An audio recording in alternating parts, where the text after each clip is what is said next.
Hey TSG, this is Ben. Today we are talking about the Verkehrer, or the inverting or reversing, and there's some question about how to define that. I'll get to that at the end of the video today. We're going to do today's jump right in to the sequence we see in Codex Lev and work at that sequence a little bit, and then at the end we can talk about some of the discussion about what a Verkehrer actually is. So looking at Lev, this is how I do it. Again, this is the one that's open to a lot of interpretation, so you'll see, I think, a lot of different performances of this. So it starts with, this is my version of this. So Lev starts with a series of Unterhauen from below, and the text is weird if you take it in isolation. I think if you do it back to back with the paragraph that comes before, which we studied in our last video, which is on the Fehler, I think it actually makes a lot of sense. So what you're looking at with this is a series of Unterhauen from below. Each with the left foot forward after you've come to him halfway, which can be very, very confusing, all of that. Without getting into the details of how to parse all that text, this is how I make it actually work, and we can go with that. So I basically I'm in a lower guard position of some sort, particularly with my left foot forward, which is fine, because I like this position a lot of times. I'm in that kind of position quite a bit. So it could be I'm an Alber and I pull it back a little bit, make what we think of as a Nebenhut, but I still think of kind of as an Albury thing. Again, I don't think Liechtenauer cares as much as like Fiore or Meyer or some of the others do. So I got my guard in a low position, tipped toward the ground, regardless of what we call it, and I'm shooting for kind of some provoking Unterhaus from below. Now I'm not doing, in this case, these full-on blown cut through a wrist or tatami Unterhauen. I'm again probing defenses. So just like we were talking about in the Fehler section, I'm shooting for, in this case, working close by trying to inch my way, find my way into that closer range by giving him some uncertainty in what I'm doing. By probing him, by making it seem like I'm trying to cheap hand snipe, by doing little things here or there to kind of probe the defenses. Now, whether it's kind of this left as I'm coming through, I don't think it has to be repeated like that. It probably can be me kind of circling and finding a position, trying to snap at him a little bit, circling that position a little bit, circling it, cut, circling, finding my position, looking for that moment when through my movement and working around that place that I can find myself close enough that I can create this Verkehrer happen, to get this Verkehrer to happen. Without going into the concept too in depth, one thing we do know about the Verkehrer, regardless how you define it, is the goal is to compel durchlauffen, or more broadly, to get into wrestling. So you see durchlauffen, you see other wrestling in the text done when the opponent presses close and tries to dominate you with pushing that distance close. Verkehrer is me compelling, creating durchlauffen. So to me, I read this as, when I want to wrestle, this is the way I open up that. Now, if I try to durchlauf by just running in from somewhere here, I'm kind of pressing close, and I just go boom and try to durchlauf in, even if he's threatening me from above, you're running a real big risk. So the guy, all he has to do is step back, and he's reopened that distance again, and you've not really forced a kind of a grapple on him at all.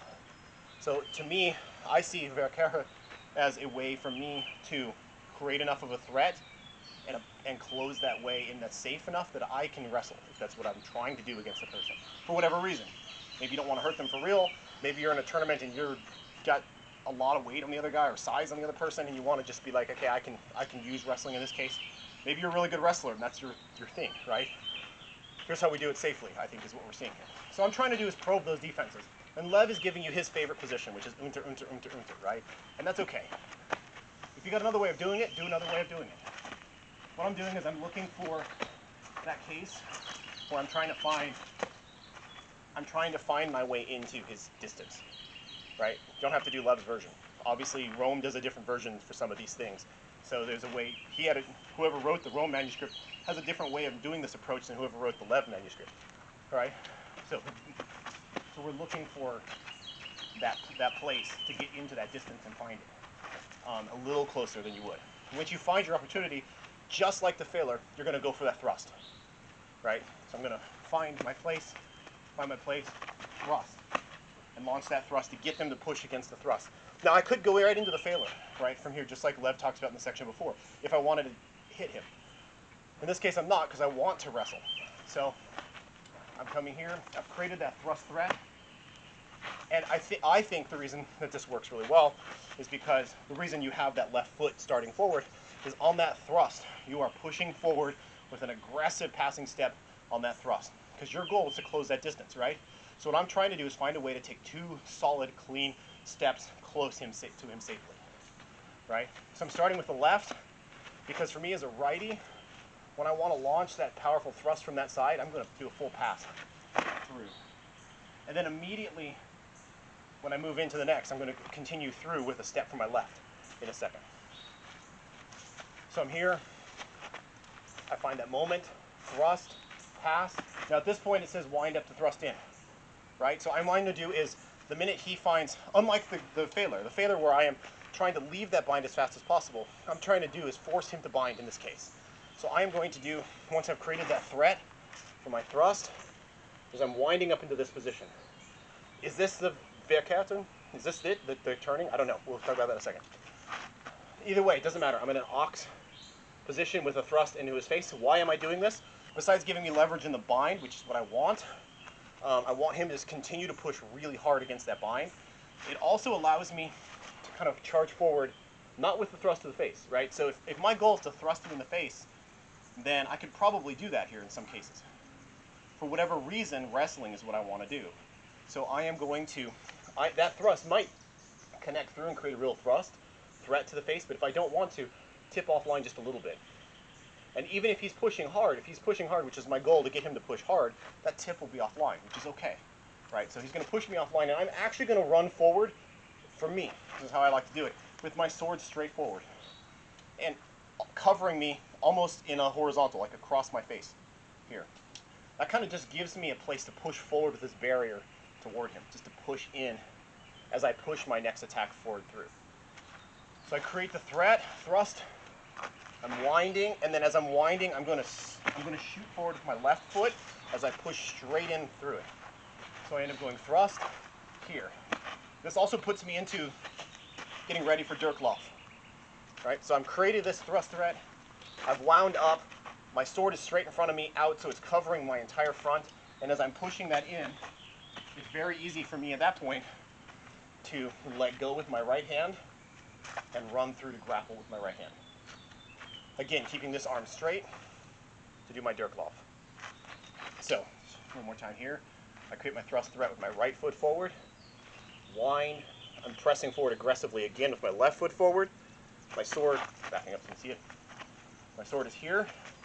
I can let go, keeping my strong arc. Remember, make a bridge, make a doorway that I'm going to go through.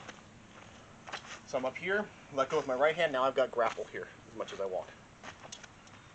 So again, piece by piece, short, thrust.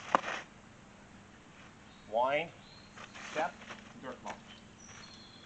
Short, thrust, wind, left foot, durchlaufen in it.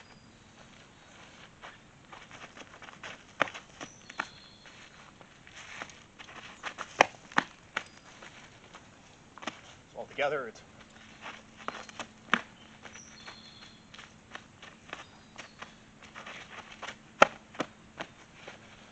and it should flow pretty smoothly straight into that durchlaufen so that you can press forward aggressively into that wrestle as much as fast as you can. So, what is a Verkehrer? How do you define it? I don't know. So, inverting or twisting of the wrist. The verb kehren is interesting in that you see it some places, in cases that we have assumed as modern readers of the text, that we're talking about Winden. The Scheitelhaus section, for example, says mit seiner Kehr, so with your turning, it's dangerous to the breast, right? So it's not saying with your winding it's dangerous to the breast. It says kehren, so it's that same inverting, dangerous to the breast. So, is it a separate thing from Winden? I don't know. I really would like it to be. I would like it to be. It should be. It's important to note in the Scheitelhaus section, Liechtenauer says mit seiner Kehr. So, but the text itself uses Winden. So the gloss is Winden. Liechtenauer says kehren. So maybe they're synonymous because of that. Maybe the glossers are doing things differently than Liechtenauer did. Maybe they're reciting the text as is. They're assuming it's a synonym, but maybe he actually did it differently. I don't know. We don't know. Nobody, I don't think we're ever going to know that. Exploring the idea that Karen is actually maybe not synonymous with Winden, and it's something different, what you have is a lot of other possibilities. My favorite pet theory is that maybe it involves inverting of the wrist, right? So the inversion of the wrist in wrestling is used to mean the difference between my thumb being here to my thumb being here, right? So when you think about the wrestling text, this is me inverting my wrist. So my thumb changes. So think about what that might mean hypothetically for the text. That means is maybe one of my hand positions is inverted. This actually works really, really, really well in practice with both the Verkehrer and the Scheitelhau. So it's easy to want to believe that that's true. So for example, with the Scheitelhau, if you Scheitel in, right, and I'm really close and I'm pressing that distance close, we'll get to that later, of course, I can invert my right hand, come up into this guard here where I've got really strong wrist position, and come very, very close and still make a thrust work. And you see this in the image for, I think, Glasgow, if I remember right, has an image of a guy doing a Scheitelhau that has the wrists inverted like that, which is interesting. Some of the other places where you see Karen, which might work, is in the Lev in the Zornart section. They talk actually about inverting the wrist to durchlauffen, which is interesting. And if you're at this position and I invert my wrist, I make a very nice loop. I invert my back wrist, make a very nice loop to come underneath and come to the other side. So if somebody's putting pressure on me and I want to dirk underneath, I can actually do that inversion to come around the other side really well. And it makes a very beautiful motion out of this. And the same thing with the Karen, as we see here, right? As I'm coming up, it might be me charging in and shooting in with one of these wrists inverted to get really close for that thrust. And it still allows me to kind of come up through with my durchlaufen, particularly if I'm doing the right one. There's some advantages sometimes too. You see this in Codex Wallerstein as well. You see the inverted wrist with the thumbs in opposite direction in like a wind. And if you try this at home, for those of you in our club who haven't done this